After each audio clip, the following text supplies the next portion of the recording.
नमस्कार, आपण पाहत आहात बंजारा लाईव्ह। मी दत्तात्रय राठोड बंजारा लाईव्ह मध्ये आपल्या सर्वांचं स्वागत करतो। पाहूयात आजच्या काही ठळक बातम्या। जिंतूर येथील नगर परिषदेच्या सर्वसाधारण सभेला नगराध्यक्षासोबत सत्ताधारी पक्षाचे नगरसेवक गैरहजर। विरोध नगरसेवकांच्या उपस्थितीत घेण्यात आली बैठक संपताच नगर परिषद अधिकाऱ्यांनी काढला पळ। सत्ताधारकांना फक्त पैसा हवाय, विकास मात्र नको। विरोधी पक्षनेते सचिन गोरे यांना केले सभेचे अध्यक्ष। दिनांक 27/2/2019 रोजी दुपारी 1 वाजता नगर परिषद जिंतूर येथे सर्वसाधारण सभा झाली। बहुतेक महाराष्ट्राच्या इतिहासात पहिल्यांदा नगर अध्यक्ष व उपनगराध्यक्ष अनुपस्थित असल्याने माजी नगराध्यक्ष तथा विरोधी पक्षनेते सचिन गोरे यांना सर्वसाधारण सभेचे अध्यक्ष स्थान भूषविण्यासाठी नगरसेवक सोहेल अहमद यांनी त्यांचे नाव सुचवले व नगरसेवक गोपाल रोकडे यांनी अनुमोदन दिले। सर्वानुमते ठरलं व सभागृहाचे पुढील कामकाज माजी नगर अध्यक्ष तथा विरोधी पक्षनेते सचिन गोरे यांच्या अध्यक्षतेखाली सर्वसाधारण सभेचे कामकाज विषयक पत्रिकेनुसार विविध विषयावर चर्चा करून सर्वानुमते ठराव संमत करण्यात आले। सभेच्या सुरुवातीला पुलवामा येथे शहीद झालेल्या जवानांना श्रद्धांजली अर्पण करण्यात आली। तसेच दहशतवाद्यावर केलेल्या सैन्य कारवाईबाबत भारतीय सैनिकाचा अभिनंदनचा ठराव संमत करण्यात आला।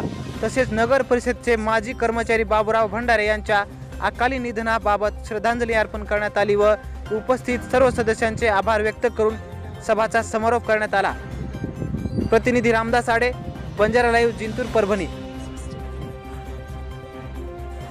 सभागृहामध्ये आम्ही सर्व नगरसेवक आमचे जे नगरसेवक आम्ही हजर झालो। सभेचा पूर्ण झाला आणि सर्व नगरसेवकांनी सर्वानुमते सभेचा अध्यक्ष नेमण्याचा जो अधिकार सभागृहातील नगरसेवकांना असतो, नगराध्यक्ष ह्या उपस्थित नसल्यामुळे सभागृहातील नगरसेवकांनी सूचकाने अनुमोदन देऊन आजच्या सभेची मीटिंगचं अध्यक्षपद हे मला सोपवलं आणि माझ्या अध्यक्षतेखाली आणि मुख्याधिकारी यांच्या सचिव म्हणून त्यांची हजेरी आणि सर्व आजचे जे सभागृहाचे विषय होते ते विषय आणि सर्व समाज त्या निमित्ताने पार पडले। जे अजेंड्यामध्ये दिले होते ते सगळे ठराव घेतले का तुम्ही फक्त तुमचे ठराव घेतले?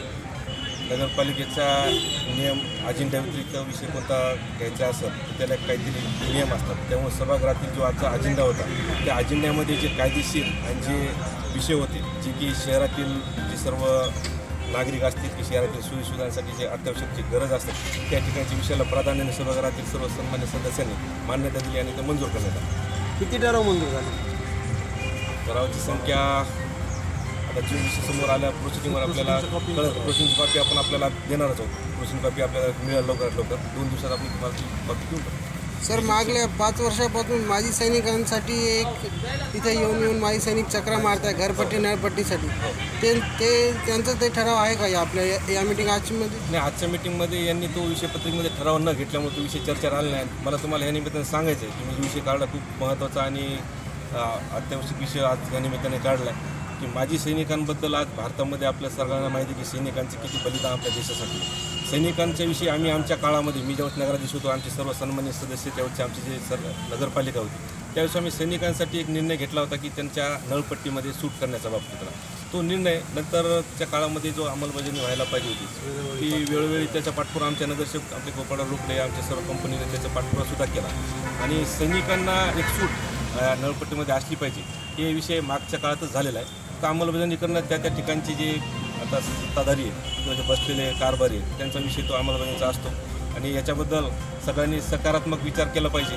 कारण माजी सैनिकाचा विषय हा सगळ्यांच्या तळमळीचा आणि कळकळीचा विषय। आज आपण पाहतो की भारतामध्ये आज काल जी एअर स्ट्राईक झाली, मला या निमित्ताने आपल्या चॅनलच्या मार्फत भारताचे जे सैनिक आहेत त्यांच्या आमच्या सर्व सन्मानित सदस्य आमच्या ग्रुपतर्फे त्या सैनिकांचं मला या ठिकाणी अभिनंदन आणि त्यांना शुभेच्छा द्यायचं आहे। भारत सरकार, मोदी सरकारसुद्धा या निमित्ताने अभिनंदन करायचे की सैनिकांना जी त्यांनी मोकळीक दिली आणि सैनिकांनी जी एअर स्ट्राईक केली आणि जे 42 हुतात्मा आपले बलिदान ज्या सैनिकांनी दिलं होतं त्यांचा हा बदल्या स्वरूपात म्हणा किंवा कारवाईच्या स्वरूपात म्हणा जी काल कारवाई झाली त्याबद्दल मी भारत सरकार आपले सैनिक प्रमुखता आपल्या एअरफोर्स आणि सर्व तिन्ही बेस्ट आपले जे आहे मिलिटरीचे त्यांचं मनापासून या ठिकाणी अभिनंदन करतो आणि त्यांना शुभेच्छा देतो। आज तसा ठराव आम्ही सभागृहातसुद्धा घेतला।